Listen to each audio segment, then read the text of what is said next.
With the recent appearance of IMU in the Elbaf arc, all alarms have gone off. It is clear that this is a before and after moment for One Piece, but IMU's very introduction already hides very interesting things. Doesn't it seem familiar to you that houses and trees come to life? Doesn't that remind you a little of Big Mom? What's more, don't the lightning bolts that appear remind you of certain scenes from the Skypiea arc with Enel? Well, obviously that might just be a small coincidence, but let me tell you, not only is it not a coincidence, but Oda has been planting small details from the very beginning of the work that perfectly construct the character of IMU. And honestly, this theory is going to blow your mind. Ichiro Oda has been building One Piece for more than 27 years with a narrative precision that only reveals itself fully on a reread. What at first glance seems like a succession of adventure arcs, a hero who defeats a villain, gains allies, and keeps sailing, is in reality the methodical accumulation of a single portrait. That of IMU, the being who governs the world from absolute darkness. Today, I am going to explain how Oda has used each major villain of the saga not only as a narrative obstacle for Luffy, but as a conceptual laboratory in which to test individually the traits that would eventually converge into the character of IMU. Each antagonist embodies a facet of absolute evil. Characters like Django, Captain Kuro, Enel, Crocodile. Fragment by fragment, Oda has been delivering to the reader the components of IMU's character before IMU itself ever appeared on the scene. And this type of approach has a very powerful narrative consequence. When IMU is finally revealed, the reader does not experience it as something completely new, but as a recognition. The evil that was always there, dispersed through each arc, only this time concentrated in a single being as the embodiment of all the evils of the world. And the story of Luffy, seen in retrospect, ceases to be that of a boy who wanted to be king of the pirates and becomes that of someone who was unknowingly trained arc by arc to confront the origin of all the evil he had ever known. So let's begin by analyzing a total of 16 major antagonists in the series. Let's get started. But obviously, if you're enjoying the video, hit the like button and subscribe, that helps a lot. And leave me a comment if you have any kind of theory about IMU's character, I read them all. Let's start with a character you wouldn't have expected to see in this video at all, Django. Django is a hypnotist who works for Captain Kuro in the Syrup Village arc, and his power is, in appearance, as limited as it is comical. He throws a ring into the air and puts to sleep, strengthens, or manipulates the will of those who watch it. He's a villain from East Blue, one of the first that Luffy's group faces, and he functions as an obstacle resolved with relative speed. However, what Django introduces into the narrative is not a combat power, but a concept that Oda will keep expanding throughout the rest of the series: the theme of hypnosis as a metaphor for ideological control. Hypnotizing someone is not just making them fall asleep, it is making that person accept as true a reality that you have constructed, making them act in your benefit while believing they are acting freely, making them obey without questioning because they have internalized the premises that the hypnotist planted in their mind. This is what IMU has done for 800 years with all of humanity, on a global scale and with incomparably greater sophistication. The world government does not need to coerce each individual directly. It has built a system of information by controlling the poneglyphs, rewriting the history of the Void Century, and physically eliminating those who investigate too deeply, like the archaeologists of Ohara, which results in citizens accepting the established order as natural and immovable. Nobody in the world knows who IMU is. Nobody knows that the empty throne is occupied. Nobody knows the truth of what happened 800 years ago. Everyone lives in that version of reality that IMU has constructed for them. That is hypnosis on a civilizational scale. And to all of this, we must add IMU's ability with the Umi reverse, or even the marks of the Divine Knights themselves, since, as we saw for example with the character of Harold, something like a kind of hypnosis is created once they have that mark on their body. Harold at one point did not want to obey IMU and wanted to fight against him, but he could not do anything because IMU, from what honestly looks quite similar to what hypnosis would be, controls Harold's body and he cannot do anything about it. Obviously, the difference between Django and IMU is one of scale and subtlety, but the mechanism is identical, inducing in the subject a mental state in which the reality fabricated by the manipulator seems like the only possible reality. And this is explained in the work by Harold himself, as he says that his mind is being distorted, made to believe that IMU is something like a god who is superior, manipulating and hypnotizing his mind. There is an additional detail that reinforces this parallel. Django's hypnosis requires that the victim not be aware of what is being done done to them. The moment someone recognizes the trick, the power loses its effectiveness. And this is exactly what the poneglyphs represent for IMU's system. If someone manages to read the complete history, the world government's hypnosis breaks. That is why Robin is an existential threat. That is why O'Hara was destroyed. IMU's ideological control, like Django's power, only works in the dark. And Oda, with that small comical villain from the first arc, was already telling us exactly that. Captain Kuro is one of the most dangerous pirates of East Blue. Not for his brute force, though his speed and the lethal power of his claws are devastating, but for his patience and strategic intelligence. After having built a reputation as one of the most feared men at sea, he devises an extraordinary plan. He fakes his own capture and assumes the false identity of the quiet butler Klahadore. For 3 years, he lives in total anonymity inside the home of Kaya's family, accumulating position and access, waiting for the exact moment to execute his true objective. What makes Kuro relevant to understanding IMU is not just his patience, but the specific nature of his strategy. Hiding in plain sight, operating as a servant, as someone harmless and expendable, while building from within the framework that would allow him to strike when no one expects it. IMU has been doing exactly this for 800 years, but on a planetary scale. The name of IMU does not exist in any official record. The empty throne exists precisely to convince the world that nobody governs at all. IMU is the Captain Kuro of the Palace of World Power, apparently absent but absolutely present. Kuro's method also anticipates something fundamental about IMU's character: total contempt for those around him. Kuro feels no attachment to anyone. The people around him are pieces on his chessboard, usable and disposable, and we have the image of IMU destroying Lulusia with apparent indifference. An entire nation erased from the map in seconds. Its anonymous inhabitants not even recognized as obstacles, but simply eliminated as irregularities. This reflects that same level of dissociation from human life. For Kuro, the inhabitants of Sierra Village were obstacles or tools, and for IMU, the inhabitants of Lulusia were exactly the same. Then we have Don Krieg, the great villain of the Baratier arc, and his characterization is deliberately one-dimensional in a very specific way. He defines power exclusively in terms of destructive capacity. He wears armor that conceals dozens of different weapons: venomous spines, shields, explosives, steel lances, incendiary projectiles, lethal gases. He commands a fleet of warships, and he responds to any difficulty by immediately escalating the violence with an even more powerful weapon. For Krieg, power is synonymous with armament. The solution to any problem is a bigger explosion than the last. This philosophy, power as destructive capacity concentrated in weapons, is one of the most visible pillars of IMU's regime, and Oda establishes it from one of the very first major arcs of the series with an almost pedagogical clarity. The ancient weapons of One Piece, Pluton, Poseidon, and Uranus, are essentially the definitive version of Krieg's armor, instruments of mass destruction capable of reconfiguring the world through pure brute force. And the fact that IMU used what in all probability is Uranus to erase Lulusia from the map in a single attack establishes unequivocally that the antagonist shares with Krieg that fundamental conviction: the highest power is the one capable of exercising the greatest destruction. Krieg's arsenal functions narratively as a compensation. Krieg has no devil fruit, no haki, not the natural talent of a Mihawk nor the cunning of a crocodile. He has weapons, many weapons, and accumulates them compulsively because deep down he knows, though he would never admit it, that without them he is vulnerable. His obsession with armament is in him a form of insecurity converted into a system. The more weapons he has, the less likely it is that someone will discover that the man behind the arsenal is finite and beatable.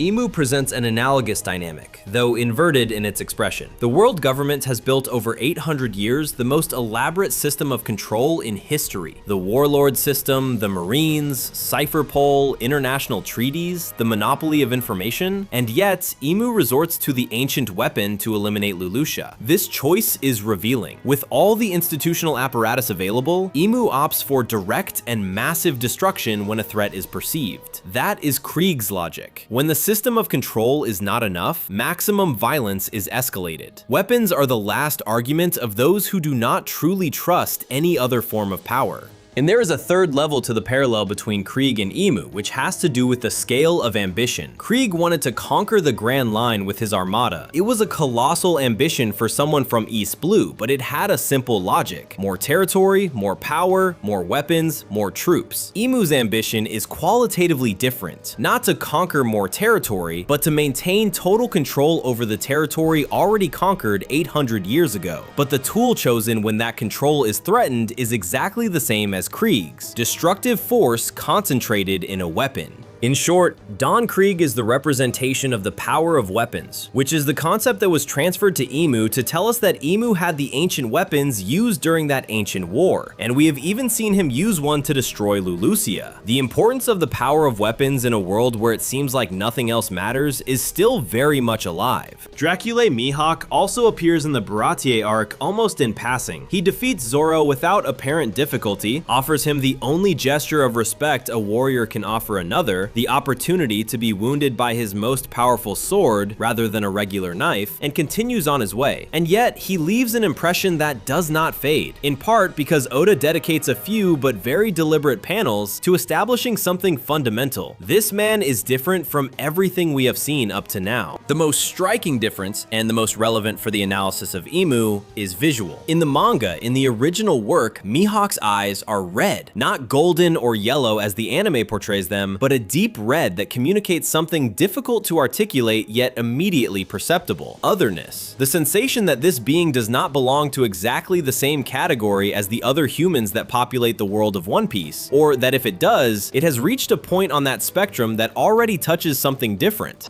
And Imu's eyes, when we have seen them in the One Piece manga, are exactly that same red. In an author who controls every visual detail with the meticulousness of Oda, this coincidence cannot be accidental. The red of Mihawk's eyes and the red of Imu's eyes are saying the same thing. These beings belong to the same category of existence. They have somehow transcended the ordinary human scale we know. What kind of connection is this exactly? Well, there are several possible readings. The first is the most conservative. Oda simply uses the color red for eyes as a visual marker of beings who have reached absolute peak haki. Both Mihawk, the world's greatest swordsman, and Imu, the world's greatest ruler, share that marker. The second, more speculative, is that there may be some narrative connection between the nature of Imu and that of Mihawk that has not yet been revealed. And the third, the most narratively satisfying, is that Oda placed those red eyes on the first authentically powerful character of the East Blue Saga precisely so that when the reader sees Imu's eyes, they experience a visceral echo of recognition. The feeling that this being is in the same threat category as the one we encountered in East Blue, even though we have trained for 2 years and overcome great things. That sense we had when we faced the world's strongest sword will come rushing back. There is another element in Mihawk's introduction that connects with Imu: his solitude. Mihawk lives in a castle on a lonely island, travels in a small cruciform boat, and perpetually seeks someone worthy of facing him, and in their absence, exists in a kind of majestic isolation. Imu lives in Pangaea Castle, surrounded by flowers that no one else can see, keeping a straw hat that no one knows it possesses. Both are beings who have reached a level of existence where ordinary company no longer makes sense. The solitude of absolute power expressed in radically different forms is the shared trait between the greatest swordsman in the world and the being who governs it from the shadows. Buggy the Clown is in appearance one of the most ridiculous characters in One Piece. His design is deliberately extravagant. His power, fragmenting his body, is used mostly for visual gags, and his Orangetown arc serves to establish Luffy as someone capable of effortlessly defeating a pirate of some reputation. He seems like a filler villain, a minor obstacle on the way to more important things. And yet, Buggy does something that no other antagonist in the series has done again in such a direct and physical way. He damages Luffy's straw hat, the most sacred object in One Piece's emotional universe, the legacy of Shanks, the bond with Roger, the symbol of a promise of freedom that transcends generations. It is physically damaged. All this by the first significant villain Luffy faces outside his hometown. And Oda does not do this without reason. The counterpoint to this moment is kept in the darkest place of Pangaea Castle. Imu possesses a straw hat. Not just any hat, but one identical to Luffy's, preserved within his secret chamber, in the most remote room of the castle that represents the world's absolute power. Everything indicates that this hat belonged to Joy Boy, the being who 800 years ago was the world government's greatest enemy and the spiritual precursor of Luffy. Imu keeps that hat as the trophy of his most important victory, the defeat and erasure of Joy Boy. The symmetry is perfect and cannot be coincidental. Buggy damages Luffy's hat, the symbol of the present hero, the object that connects Luffy to his destiny and his journey. Imu preserves Joy Boy's hat, the symbol of the past hero, the trophy that certifies the victory over the one who was defeated 800 years ago. One desecrates the symbol of the heir, the other guards the symbol of the predecessor. Both are extremes of the same narrative line. The relationship between the antagonist and the Straw Hat is not decorative but structural. The first arc outside of Luffy's home village contains, in that small moment when the hat is damaged, the entire premise of the final conflict. Joy Boy's symbol was damaged before, Imu has it, and Luffy, knowing nothing of this, still carries in his head the echo of that history. When Luffy's hat and Imu's hat finally converge in the same scene, and they will, that small detail from Orange Town will acquire its full weight.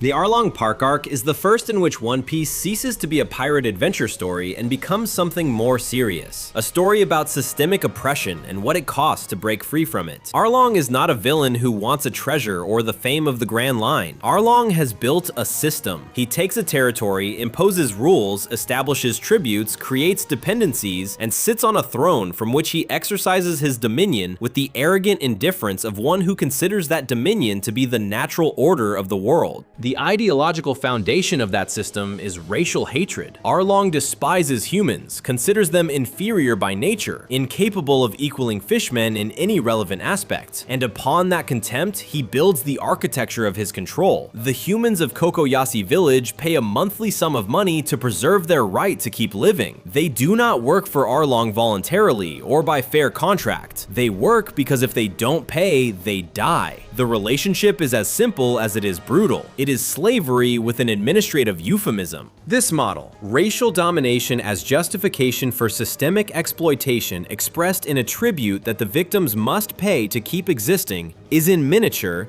and with an honesty that the world government would never allow itself, what Imu has built on a global scale. The Celestial Dragons are the amplified version of Arlong, individuals who consider themselves superior by birth, who treat ordinary humans as property, who can commit any atrocity without consequences because the system protects them. And behind the Celestial Dragons, behind the Gorosei, behind the Marines, and all the instruments of the world government stands Imu.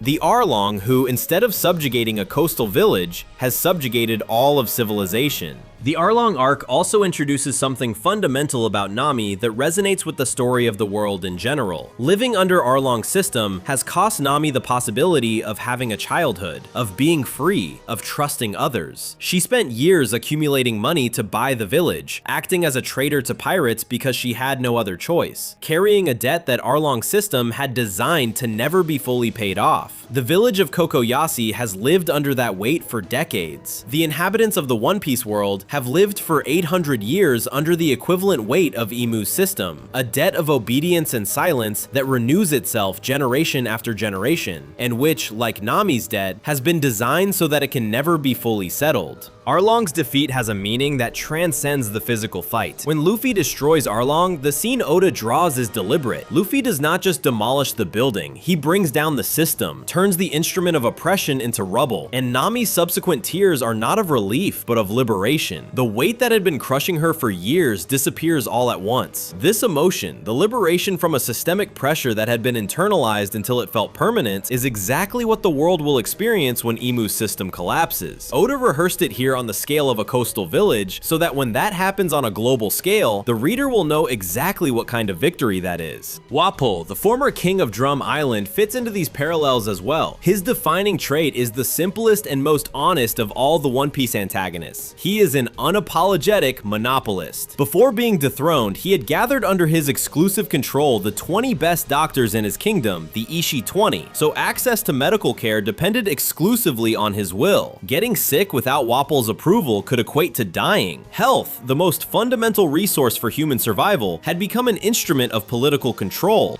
The numerical parallel with the origin of the world government is one of the most direct and structurally explicit in the entire series. 20 doctors monopolized by by Wapol, 20 kingdoms that united to form the world government. The coincidence is too precise in an author like Oda to be casual. Oda is saying, in the language of narrative structure, that the world government functions exactly like Wapol's medical monopoly. It concentrates access to a fundamental resource, in this case political legitimacy, security, recognition as a sovereign entity, in such a way that no one in the world can exist without going through it. Kingdoms that do not submit to the world government are declared outlaws, pirates, threats to order. Access to the government's protection depends on obedience to the government. It is the same vicious cycle as Wapol's medical monopoly. You need the one who monopolizes the resource precisely because he has eliminated any alternative. And at the head of that invisible but determining global monopoly stands IMU. Just as Wapol considered himself to have a natural right to control the health of his people simply because he had inherited it, IMU seems to operate from the conviction that the world belongs to him for some reason that 800 years of control have normalized to the point of making it invisible. If there is one antagonist in One Piece who functions as the most multi-dimensional and precise mirror of IMU, it is Crocodile. The parallels between the two characters are so specific and so encompassing in terms of method, objective, and victims that it is impossible to consider them structural coincidences. Crocodile is the general rehearsal for IMU, the reduced scale but perfectly articulated version of this character. The first and most dramatic parallel is drought and flood. Crocodile used the sand Logia devil fruit to cause a devastating drought in Alabasta. He systematically drained the desert rain for months, destroyed crops, killed livestock, poisoned wells, and turned fertile lands into wastelands of agony to generate the conditions for a civil war that would allow him to seize the throne. And the flood, its complementary opposite, is what the Void Century suggests IMU unleashed 800 years ago. The inscriptions on the poneglyphs and the archaeological vestiges of that era point to an aquatic catastrophe of civilizational proportions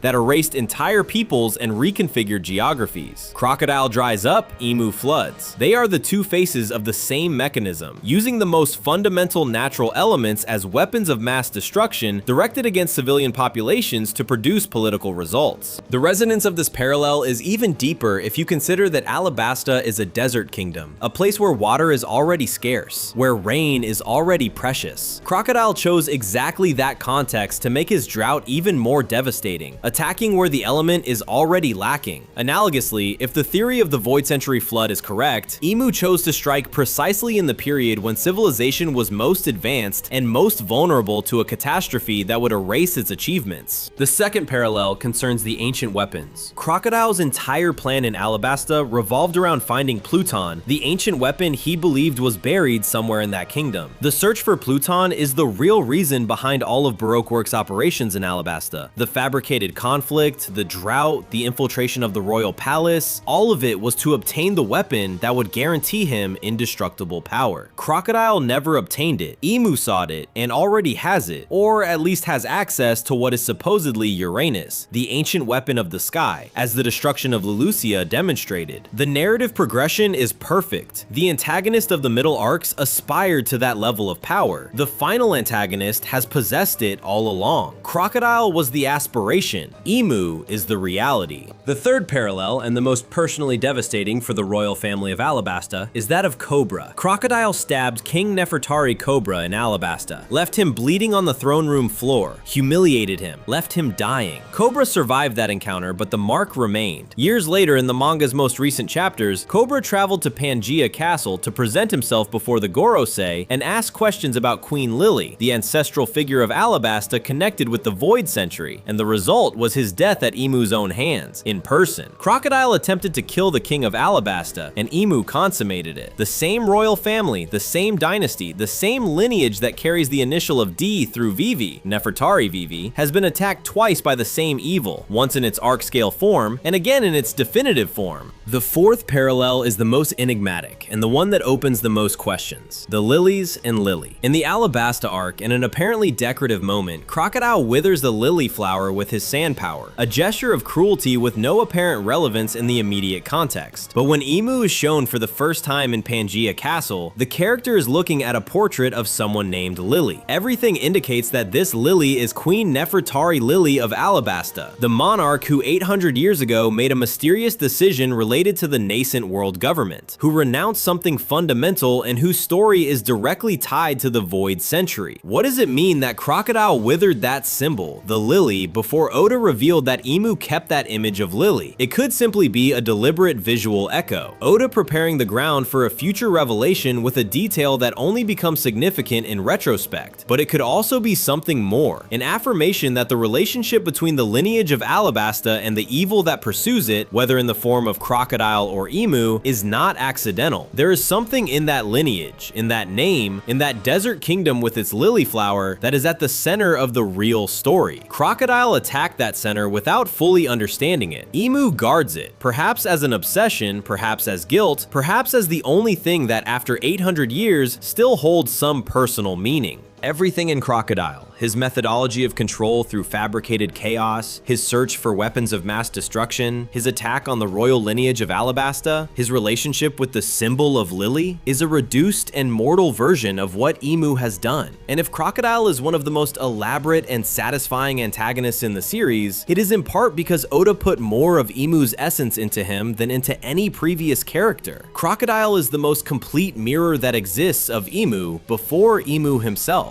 Another character with enormous similarity to Imu, and in a very striking way, is Enel. The Skypiea arc is philosophically the densest and most ambitious of the first half of One Piece. Oda temporarily abandons the Sea World and takes his characters to a sky where mythology, religion, and absolute power interweave around a question that runs through the entire arc. What makes a god? Is it the capacity to destroy, control over the lives of others, self-proclamation, the forced obedience of subjects? Enel, the antagonist of the arc, is the incarnation of a false and terrible answer to all those questions. And in his falseness, he reflects, with a precision only fully appreciated with knowledge of what Imu is, the nature of the world's supreme ruler. Enel calls himself a god, not as a political title adopted for convenience, nor as a metaphor for his position of authority. Enel, genuinely with all the conviction of a fanatic, believes that he is a deity, that his existence is above any human being, that the fate of Skypiea and its inhabitants is in his hands to be preserved or destroyed according to his absolute whim, and that this absolute whim is, by definition, divine will. For Enel, there is no difference between what he wants and what must happen. His desire is the law of the universe. That complex of divinity is not simply megalomania. It is reinforced by a power that, within the context of Skypiea and in terms of raw destructive capacity, fully justifies it: the lightning logia. Enel can convert his body to electricity, move through lightning, incinerate anything he touches, and listen through his mantra, the equivalent of observation hockey in the language of that arc. He has controlled every last corner of the island. He is literally omnipresent in auditory terms. Nothing happens in Skypiea without Enel knowing. This acoustic omniscience is one of the most disturbing traits of the character because it adds to his destructive power a control of information that makes him practically unbeatable for anyone who tries to resist him in secret. Imu's parallel on this point is structural in nature. Imu also possesses a form of institutional omniscience. The world government's control over the Denden Mushi, maritime communication routes, and intelligence through Cypherpole allows Imu to know practically everything that happens anywhere in the world. No one can conspire in secret against the system without running the risk of being detected. Imu's information network is the institutional equivalent of Enel's mantra, a total surveillance system that makes organized resistance nearly impossible. Both Enel and Imu operate from the advantage of knowing more than their enemies about what their enemies are doing. But it is in the visual design and iconography where the parallel gains the most density. Enel appears shirtless, a design detail that conveys the unconcern of someone who needs no armor because nobody can harm him. And he carries a staff or scepter in a regal manner, as befits someone who considers himself above the rules of ordinary warfare. And Imu, in the panels where he appears in his most recognizable form, also appears without a shirt, and carries a kind of spear with the same quality of absolute authority. The costume parallel is deliberate. Both are beings who have placed themselves mentally beyond the need to protect themselves, because in their worldview, there exists no real threat that needs to be stopped.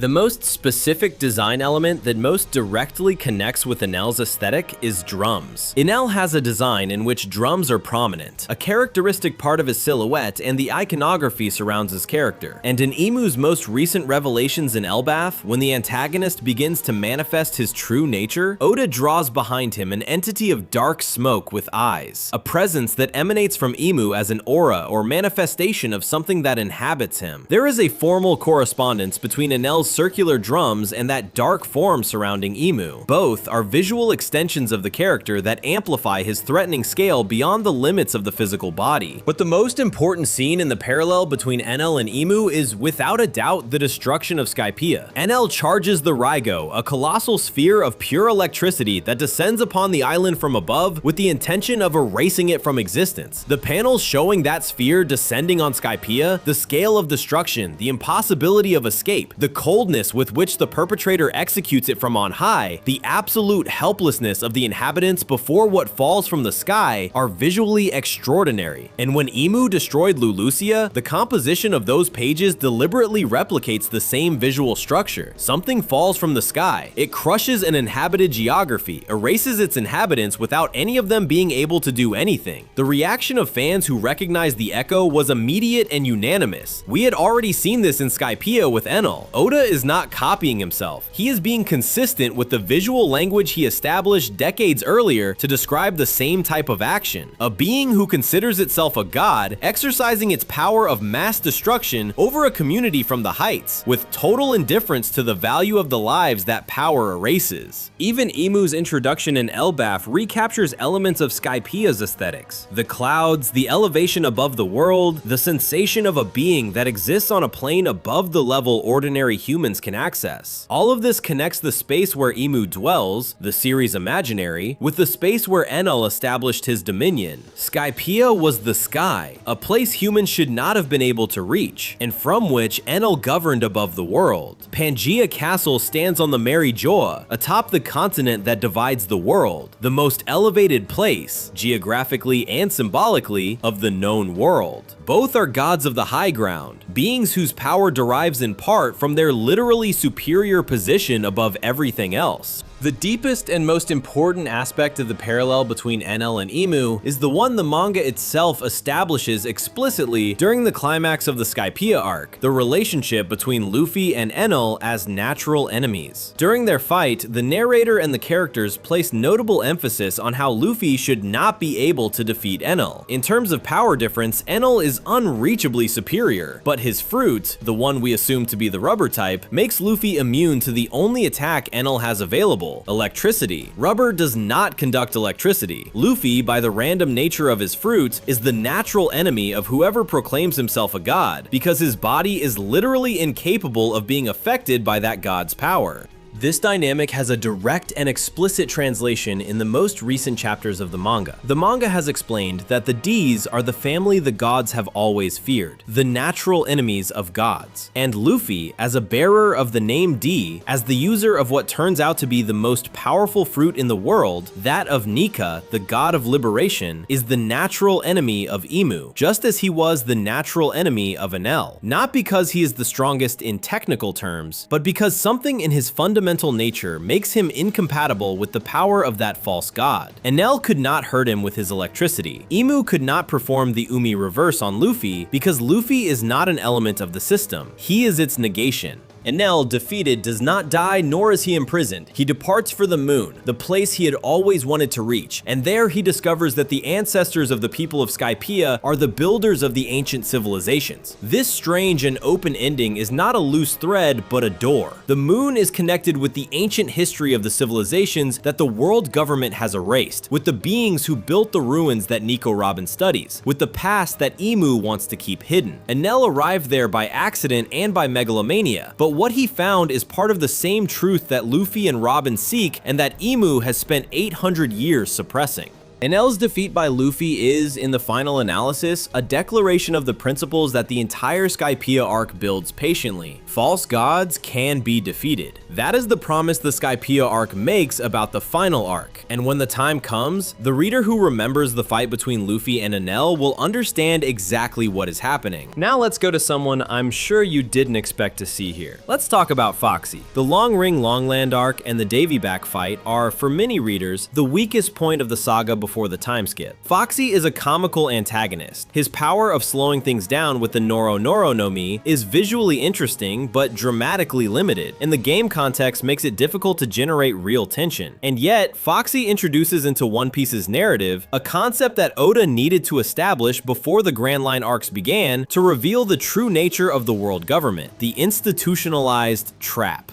Foxy does not win by being more powerful. Foxy wins because the rules of the game have been designed, implemented, and interpreted by him while cheating. The Davy Back fight has rules that Foxy can exploit, legal loopholes he can take advantage of, and referees he can intimidate or influence. Participation is in theory voluntary. The opponents agree to the game, but once inside, the rules are Foxy's. Winning honestly against Foxy within his system is nearly impossible, not because his power is superior, but because the playing field is tilted in his favor. This is, with an almost didactic honesty, what the world government has done with the world's political structure. The international treaties, the rights of the celestial dragons, the warlord system, marine protocols, the tribute structure of member kingdoms, all of it is a kind of planetary scale Davy Back fight. The rules of the game have been written by IMU and the world government to guarantee that the system never changes to their detriment. Kingdoms that try to leave the system are declared outlaws. Those that play within it have already lost before they start, because the rules are not neutral. They are designed to produce a specific result, the perpetuation of the power of those who wrote them. This can be seen perfectly with Harold. Had it not been for Loki, he would have been subjugated by IMU, and all of Elbaf, which at that point belonged to the world government thanks to Harold's participation, would have joined the world government's side, only to cause a war that would make this same government win. In short, Foxy represents traps, lies, and deception. Foxy has achieved everything he has through lies,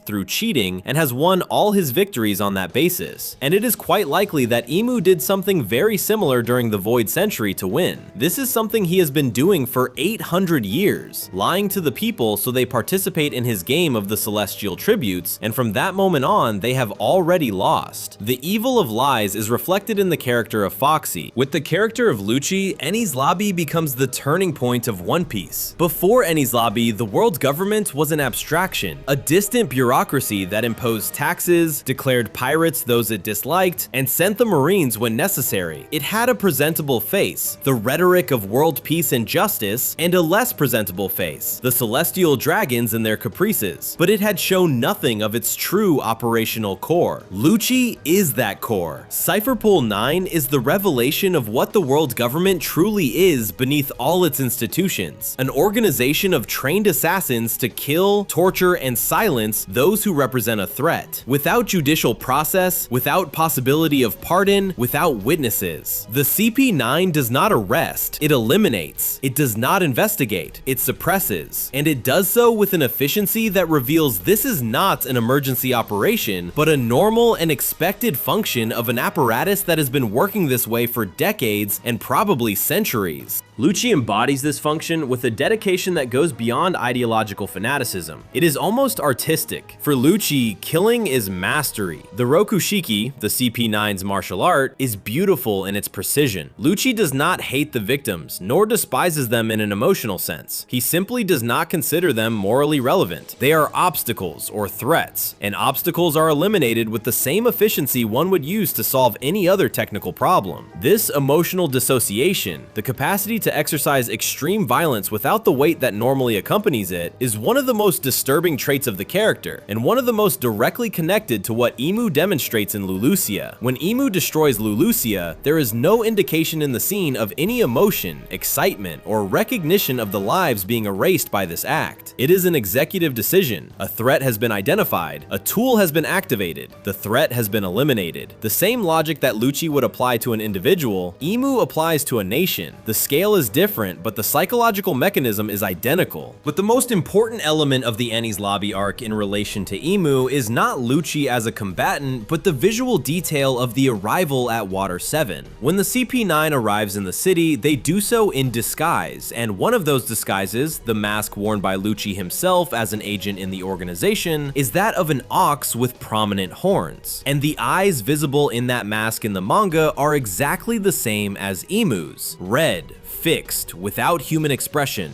recognizable, horns and red eyes. That image, seen in retrospect, is extraordinarily precise, because when IMU shows his true form in the recent chapters from Elbaf, one of the most striking elements of his appearance is horns. Prominent horns. Horns that belong to no human form. Horns that reveal that the form of IMU that everyone thought they knew was concealing a different nature. And Oda placed that image, horns and red eyes, in the first major presentation of the world government's violence apparatus, as if drawing the true face of the system in the mask that one of its instruments wore as a disguise. The Enies Lobby arc also carries particular weight for what it represents for Luffy personally. It is the first moment in which Luffy acts in a direct and declared manner against the world government. He attacks its fortress, burns its flag, declares war, and wins. And this victory is not just a power milestone. Defeating Lucci is the greatest combat achievement up to that point in the series. Luffy is in direct conflict with the system, not just with its peripheral agents. And the system's response, the Buster Call that attacked Enies Lobby, anticipates what IMU would do with greater threats: escalate the violence until the problem disappears. Lucci is, in the end, the window. Through him, the reader sees for the first time what the world government really is: organized violence, systematic suppression, justice as a euphemism for control. It is the system that IMU has built and governed for 800 years. Lucci was the instrument that showed the hand. IMU is the hand.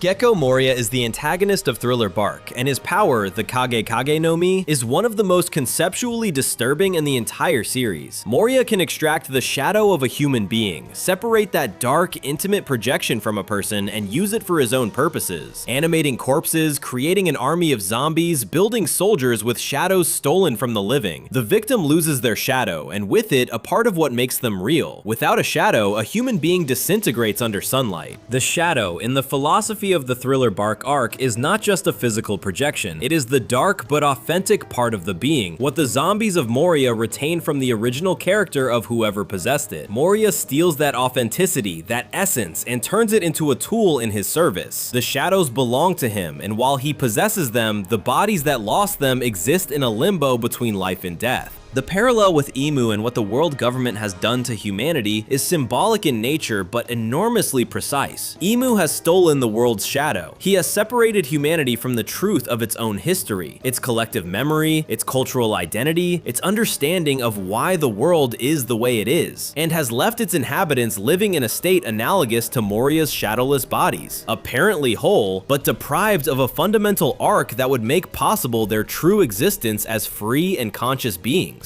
But what is most important here is the parallel between Moria's technique and the Umi reverse. We have seen that IMU is somehow capable of performing the Umi reverse on practically any living being, which flips them and extracts from them a version completely controlled by IMU, greatly amplifying their strength, a version that is like an evil part of that being. IMU is in some way drawing out, so to speak, the shadow, the dark part of that character, which very much recalls Moria's ability. In fact, when we see that Chopper is capable of canceling the Umi reverse with a single blow, we see that when the negative part of the Umi reverse leaves the living being, it resembles quite closely a shadow controlled by Moria, clearly a reflection of that ability. And it is that, from the Thriller Bark arc, Oda was already introducing the concept of control over people, and the capacity to bring out the worst in each one. Hody Jones is the main antagonist of the Fishman Island arc, and is one of the most psychologically complex villains in the series for a reason that distinguishes him from all the others. He has no real reason for his hatred. Every antagonist in One Piece has a backstory. Arlong was persecuted, Crocodile was defeated and humiliated, even the cruelest ones have a genesis that illuminates their cruelty. But Hody does not. Hody Jones never personally suffered any injustice at the hands of humans. He grew up in an environment saturated with Arlong's hatred, and that of previous generations of fishmen who had experienced real discrimination. That ambient hatred hatred, that ideology of racial supremacy that surrounded him from childhood, settled in him without any concrete experience to justify it. It is pure inherited hatred, the poison of one generation transmitted to the next until it no longer needs justification because it has already become identity. What Hody does with that inherited and empty hatred is use it to construct a conflict that does not actually need to happen. He orchestrates provocations, manipulates his own people, plants false information, converts latent tensions into active crises, all with the objective of generating the chaos necessary to reach power within that chaos. Hody does not truly want to resolve the conflict between fishmen and human beings. He wants to exploit it. The conflict is the tool, not the problem. The throne of Fishman Island is the objective. That mechanism of creating or exacerbating a conflict in order to position oneself as its solution, or to take advantage of the resulting chaos, is in all probability what happened during the period that led to the formation of the world government. The Void Century is the period erased from history, and the reasons for the war that founded the current order are still not fully known. But the narrative structure of what we do know suggests that Imu's faction perhaps created the conditions for those 20 kingdoms to feel sufficiently threatened so as to unite under a single leadership, and that single leadership, in theory a collective system with no visible head, was from the beginning Imu's instrument for exercising global control.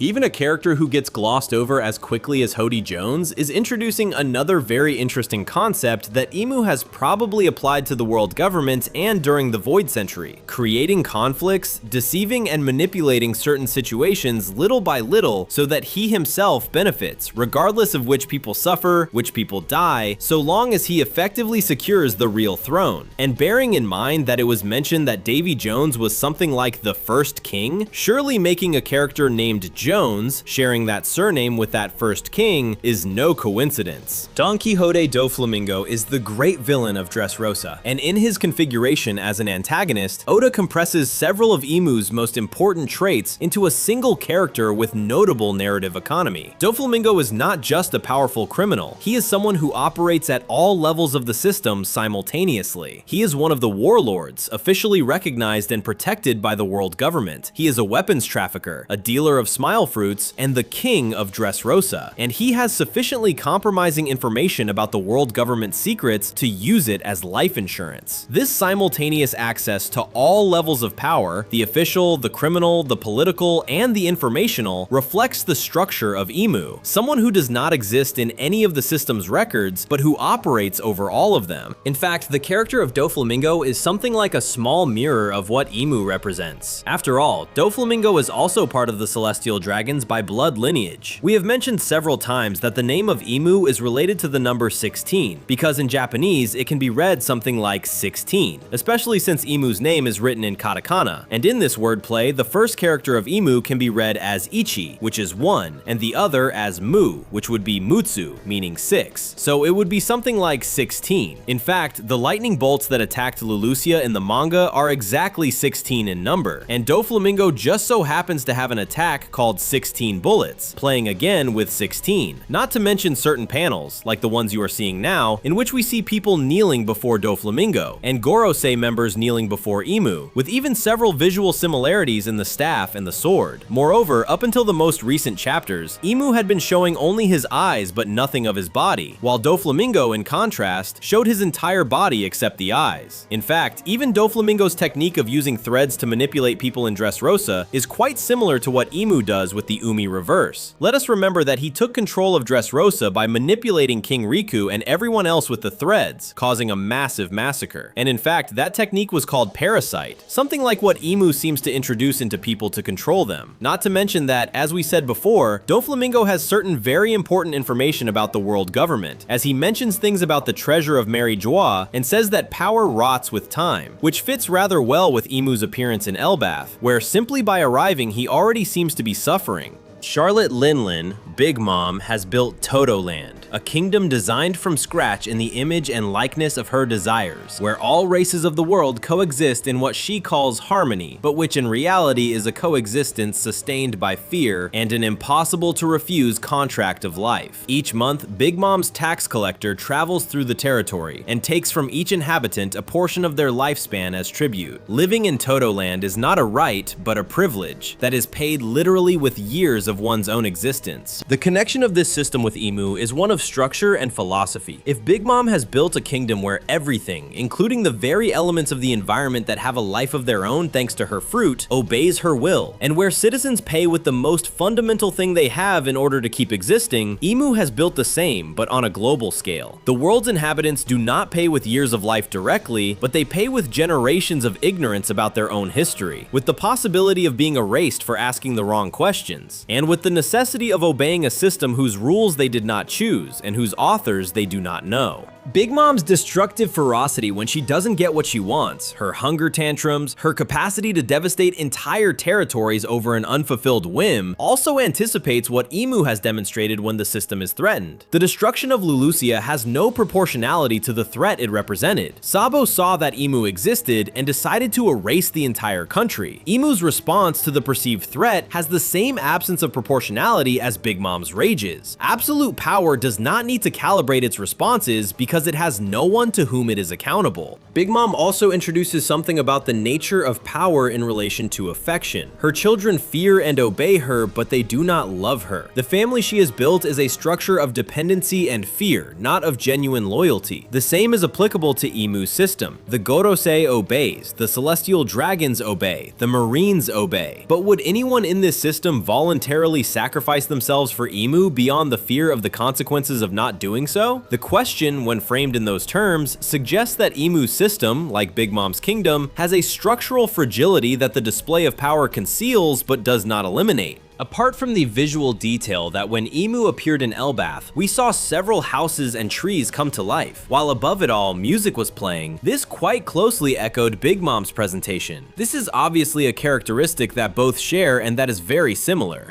Kaido, King of the Beasts, is the last great antagonist before One Piece's narrative enters its final phase, where IMU begins to be fully revealed. And his Wano arc is the one that most explicitly connects the series present with the mystery of the Void Century and the figure of Joy Boy, the character who 800 years ago was the world government's greatest enemy, and whose legacy has determined history ever since. Kaido waited for Joy Boy not as a metaphor, but in a literal declared manner. Kaido has spent years awaiting the return of Joy Boy, the only being he considers capable of defeating him in combat and making the battle worth something. He has built a colossal army, the Beast Pirates, the Smile Fruits, alliances with other great powers, not for the pleasure of conquest, but as preparation for the definitive war. Kaido wants the greatest battle in history to occur, and for that, he needs an enemy who is up to the task. Kaido's desire has its exact negative in IMU. Kaido awaits Joy Boy with almost reverential anticipation. He wants to be defeated by him. He considers that defeat would be the glorious culmination of his existence. IMU awaits the return of Joy Boy with terror. The D's are the family that the gods have always feared, and Joy Boy's return in the form of Luffy is for IMU the existential threat that his 800-year system was designed to prevent. The same expected figure, waited upon with radically opposite emotions by the two great powers of the world. When Luffy activates Gear 5th in Wano and Kaido experiences something akin to recognition, the confirmation that Joy Boy has returned, that his decades of waiting are over, that the battle he dreamed of is finally happening, that moment has an implicit counterpoint in IMU. In that very same instant, IMU must understand that the most feared threat has materialized. What for Kaido is the culmination of hope is for IMU the beginning of the greatest fear.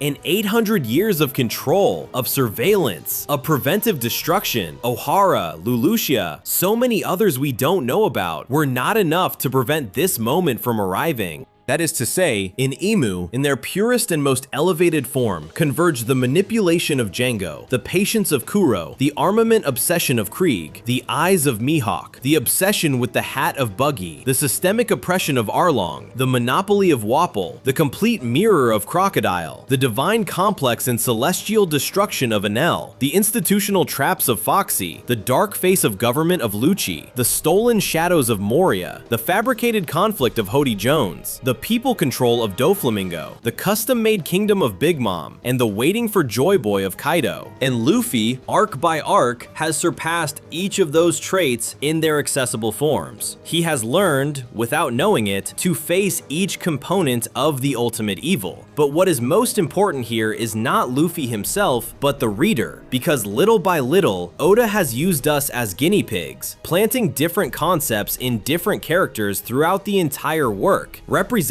distinct facets of Imu's character, to see which ones we like more, which ones less, how to play with us, and gradually implanting in our heads the idea that all those concepts are negative and dangerous, so that later, when we see Imu, we recognize that he is effectively the being who has governed the world for 800 years, the embodiment of each and every one of these evils, passing through characters like Django, who are completely irrelevant, all the way to the last dangerous antagonist, Kaido, one of the emperors of the sea and the strongest creature in the world. This makes everything gain importance in retrospect, and all of it adds up to a great deal of significance, especially looking ahead. I want you to leave me a comment right now telling me what you think of this theory, whether you agree or disagree. And above all, if you liked it, hit the like button and subscribe for more. A huge greeting, and see you in the next video.